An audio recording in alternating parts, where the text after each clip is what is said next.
Hey, what's up, everybody? Fred Minnick here, and today I am going to review a mega super country stars whiskey, and that's Eric Church's. So this came to me in the mail. You can see it says whiskey JYPSI, the Legacy Volume 1, named The Journey. And so you open it up, and it's got a press release in here, and it has some details on the whiskey. And you open it up even more, it kind of looks like a book, right? Which, you know, that's a lot of whiskey brands will brandish a book and then cut a hole out in it and put the whiskey bottle in there. This is actually pretty common. But you can see there it is right there. And so that is the sample I will be reviewing. And I'm just going to go through. This is my first time to even look at the press release. So I'm coming in at this. Yeah, so there, once again, that's what it looks like. That's the back. There you go. And I'll probably do a giveaway for this on my Club Marzipan, which that's my Patreon community. If you want to check that out, details in the description. So, all right. Here's the press release.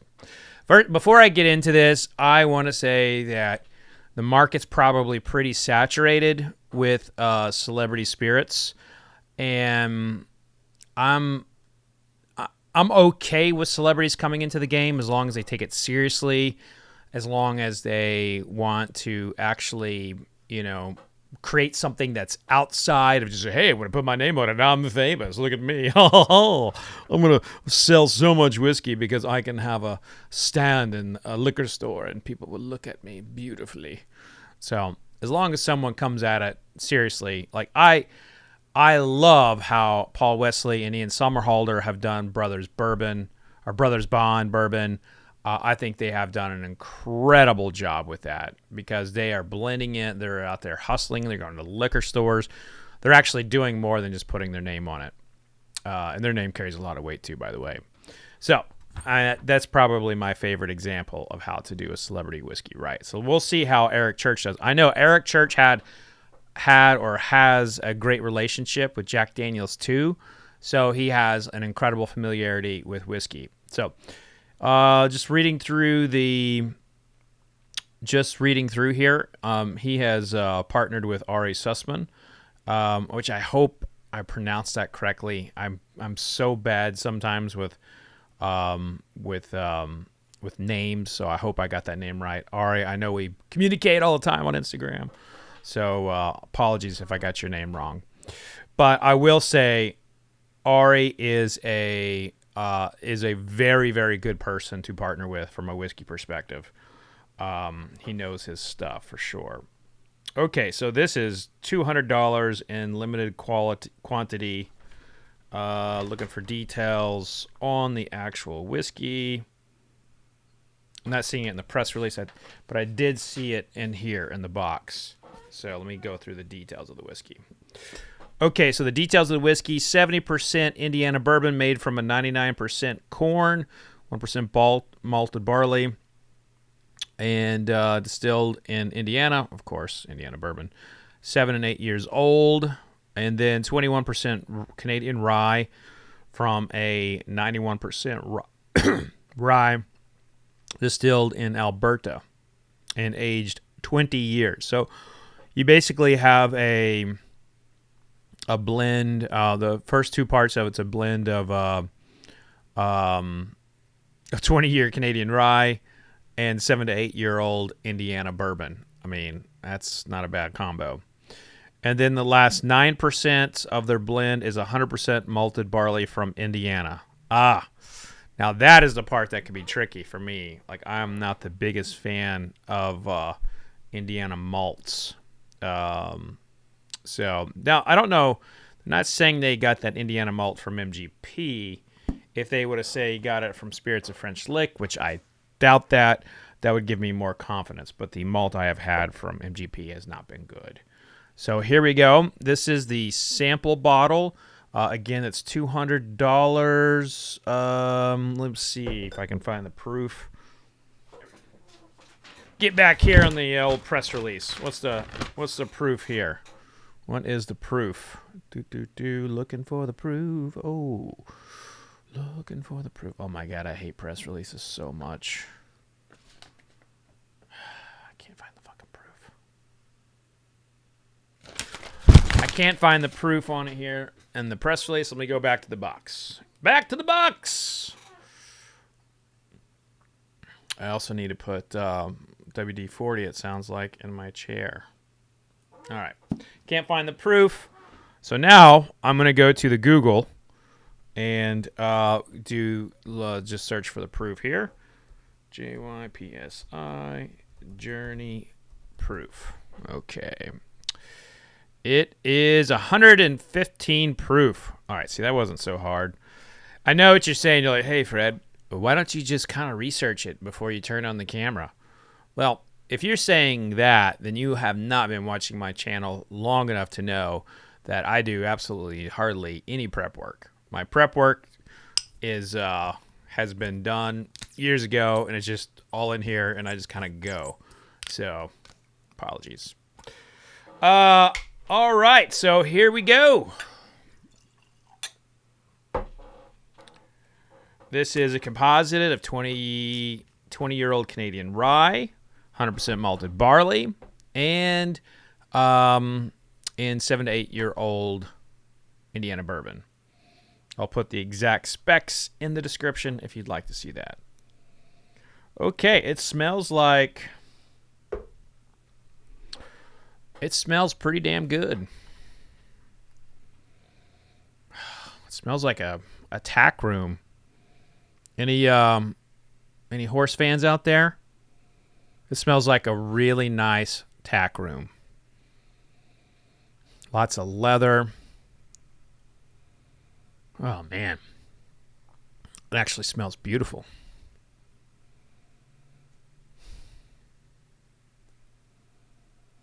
Damn.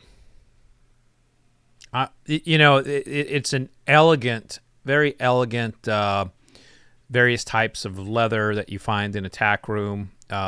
You may even find some sweet oats in there, and it just kind of combines into this one beautiful smell. And that is what I'm getting, and it's just gorgeous. And it's after that, you've got some sweetness, you got some floral, definitely some fruit, but right away, man, this is very impressive. This is a very, very impressive nose. I mean, I would grade this nose an A+ right away if we're just going by the nose. But of course, you cannot snort whiskey. Well, I suppose you could snort whiskey, but I do not advise snorting whiskey. Keep the snorting to other types of things. Not that you should do that. I am not condoning the snorting of white substances, but I'm just saying, if you snort whiskey, we should talk. We might have some problems there. But damn, this smells good. But you can't judge a whiskey on smell alone. And sometimes when something smells so great, you put it on the palate, like, oh shit, it does not live up to what it tasted like. So here we go.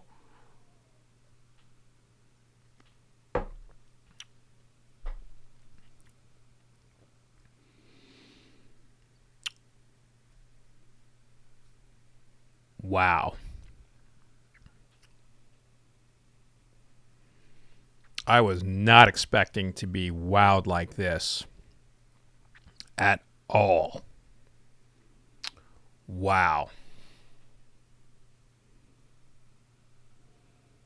Throw out the celebrity angle, throw out who's behind this thing. This is fantastic.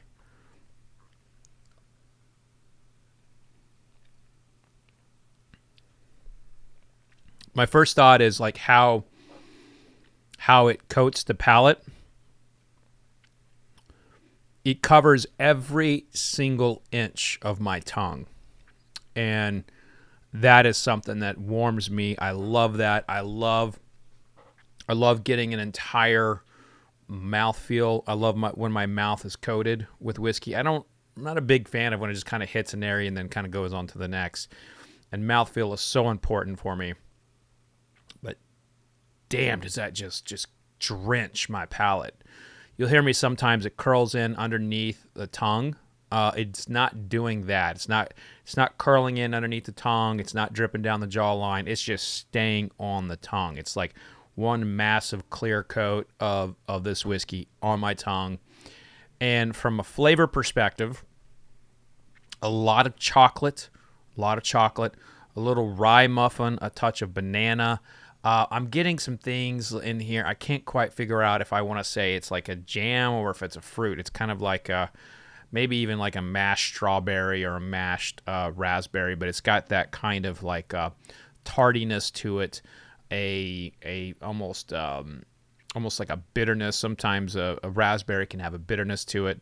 So maybe let's just say it's a raspberry and strawberry with like a squeeze of lime on there. You know, it's got that sweetness, but it's also got like this really citrusy kind of citrusy note to it that's like tart. It's just really, really nice. The one thing that I thought I would see more of whenever I see a rye so old getting mixed in with other things, you usually see that rye dominate. At no point does this rye dominate. This is a very balanced whiskey. And I could not compliment the blenders more for how they were able to take 7 and 8 year old bourbon, combine it with 20-year-old Canadian rye, as well as a malted barley. This is an example of a professional blender putting it all together in the absolute best way they could. I don't think this whiskey could have been improved with the stocks they have. Man, and this is why I always say, man, blending is such a very, very underrated art form of whiskey. I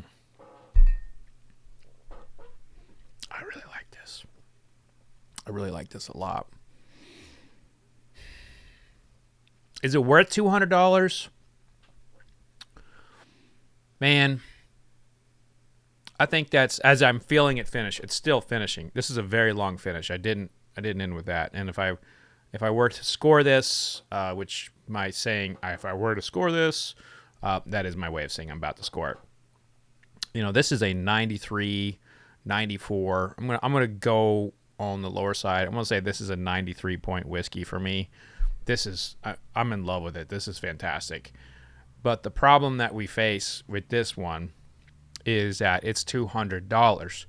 Now, do I feel comfortable going to the store right now and buying a $200 whiskey with the state of the economy? The answer with that is like, no, I don't. I just do not, because I am, I'm worried about what's going to happen in the next 6 months. And I just don't know. And while this is a whiskey I would put up about against anything that's come out this year, I find it difficult for me to like release $60 on it $200 on it, because I know of probably about 5 or 6 $60 bourbons, Old Forester 1920 included, that could give this a run for its money. And so that is the proposition of getting into the game right now. If you are a new company coming into whiskey, is that yes, you have to price your product at $200 so you can make money. That is an absolute fact, because you have to buy the stocks and then you have to, pass that cost of the whiskey on to the consumer so you can make a profit. That part is true. Whereas a distiller that owns their whiskey, they can come out with a product at a much lower price point because they own the whiskey, and their need for profit on that bottle is not as great as it is yours. But while this whiskey is fantastic, and a year ago, maybe 2 years ago, I would have said $200 all day long, it is just hard for anything to say, like, in this economy, can you afford $200 on a whiskey? And that's the question that a lot of us are going to have to ask in the coming months. But I will say this is one of the best whiskeys I've tasted all year, price point alone, if you don't judge it by price, this is probably one of the top 10 I've tasted all year. This is fantastic. I absolutely love this. Now, where will it go? How will it do with the price point? You know, I'm sure there's enough people out there who can drop $200 on a whiskey. It just does not happen to be, I would feel, the majority of us. But that is going to be the challenge for these new brands coming out. Your whiskey may be amazing, absolutely amazing, but I challenge you to do your very best to get it down to a cost, to a point of the price that, you know, people can't afford it. And that's a challenge that you're going to face until we get out of a bad economy. But thank you for tuning in, y'all. Hey, if you want to learn more about Club Marzipan, we've got a lot of stuff going on there. And today I've got a club tasting. So head on over there. You can find the details in the description. But that's going to do it for us in this video, folks. Be safe out there. And remember, vodka sucks unless it's being used to clean up a dead cat. Cheers.